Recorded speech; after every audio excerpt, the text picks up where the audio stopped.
Good morning everyone, কেমন আছো তোমরা সবাই? সবাইকে জানাই হ্যাপি নিউ ইয়ার। জানি ভিডিওটা আসতে একটু দেরি হয়ে গেল।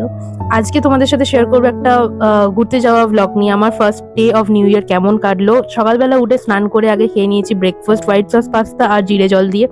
একটা উবের বুক করে চলে যাচ্ছি আমি গ্যালিফ স্ট্রিট। ওখান থেকে আমার কিছু কেনার ছিল, পুরো ফ্যামিলি নিয়েই বেরিয়েছি।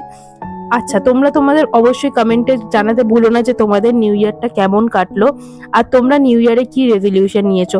তোমাদের কমেন্ট পেলে খুবই ভালো লাগবে আমার। আমি একটা চ্যালেঞ্জ নিয়েছি এইবারে যে আমি 30 ডেজে 30টা শর্টস পোস্ট করব। দেখা যাক, আজকে ডে 1 অফ দ্য শর্টস, তো দেখা যাক আমি পোস্ট করতে পারি কিনা। আর আমরা চলেও এসেছি যেখানে আমি আসতে চেয়েছিলাম, যে গ্যালিফ স্ট্রিট। এটা তোমরা জানো যে ইন্ডিয়ার সেকেন্ড লার্জেস্ট পেট মার্কেট।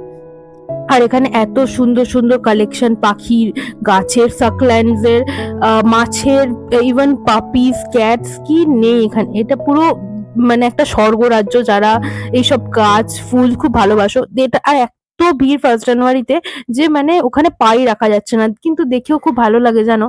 সত্যি তো, গাছ ছাড়া জীবন হয় নাকি? গাছকে যারা ভালোবাসে তারা সত্যি খুব ভালো মনের মানুষ হয়। তো সেটা দেখেও ভালো লাগলো যে এত লোক গাছ কিনছে। আমিও অনেক গাছ কিনেছি, সেটা তোমাদেরকে নেক্সট কোনো একটা ভ্লগে শেয়ার করে দেবো। আর এত সুন্দর সুন্দর গাছ দেখে, টব দেখে, গাছের নেসেসারি সব অ্যাক্সেসরিজ, মাছের নেসেসারি সব অ্যাক্সেসরিজ পাওয়া যাচ্ছিল, দেখে খুব ভালো লাগলো। চলো, আজকের ভিডিওটা এখানেই শেষ করছি। ওখানে গিয়ে লাস্টে আমরা কচুরি আলুর দম বানিয়ে নিয়ে গেছিলাম, ওটাই খেয়ে ভিডিওটা শেষ করলাম। Thank you.